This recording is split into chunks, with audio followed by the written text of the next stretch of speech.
মার্কেটের এক কোণে ভিড়ের মাঝেই দাঁড়িয়েছিল একজন কালো চেহারার মানুষ।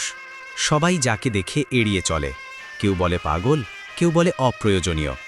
হঠাৎ সে দেখল এক দোকানদার কিছু খাবার মাটিতে ফেলে দিচ্ছে।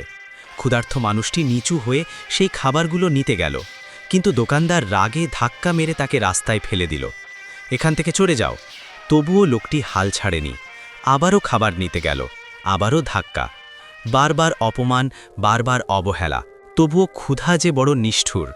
ঠিক তখনই সেই দোকানের ভেতর থেকে একটি ছোট্ট ছেলে এগিয়ে এলো, কোনো প্রশ্ন না করে, কোনো ভয় না পেয়ে। ছেলেটি লোকটির হাতে তুলে দিল একটি পানির বোতল, জুস। লোকটির চোখ ভিজে উঠল, মুখে ফুটে উঠল এক টুকরো হাসি। এই সামান্য দানটাই যেন তার কাছে অনেক বড় কিছু। ছেলেটি দোকানে ফিরে যাচ্ছিল, এমন সময় লোকটি তার হাত ধরে বলল, শোনো বাবা, আমি পাগল না, ক্যামেরায় ভিডিও হচ্ছে। আমি এভাবে পাগল সেজে আসি মানুষের ভেতরের মানুষটা খুঁজে বের করার জন্য। তারপর বলল, ক্যামেরার দিকে একটু হাই দাও। ছেলেটি লাজুক হাসিতে হাত নাড়ল, হাই। লোকটি আবার বলল, চোখ দুটো বন্ধ করো আর হাত দুটো উঁচু করো।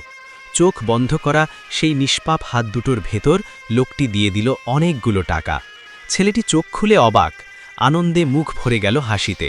শেষবারের মতো লোকটি বলল, ওকে, এবার আমার দিকে আরেকটু হাই দাও। এই মানুষটা পাগল না, উনি একজন মানবতার ফেরিওয়ালা, যিনি শিখিয়ে দেন মানুষ হওয়ার জন্য ধনী হওয়া লাগে না, লাগে শুধু একটা ভালো হৃদয়। এই মানবতার ফেরিওয়ালার জন্য হলেও পেজটি ফলো করুন, ভিডিওটি শেয়ার করুন, যেন মানবতা আরও ছড়িয়ে পড়ে।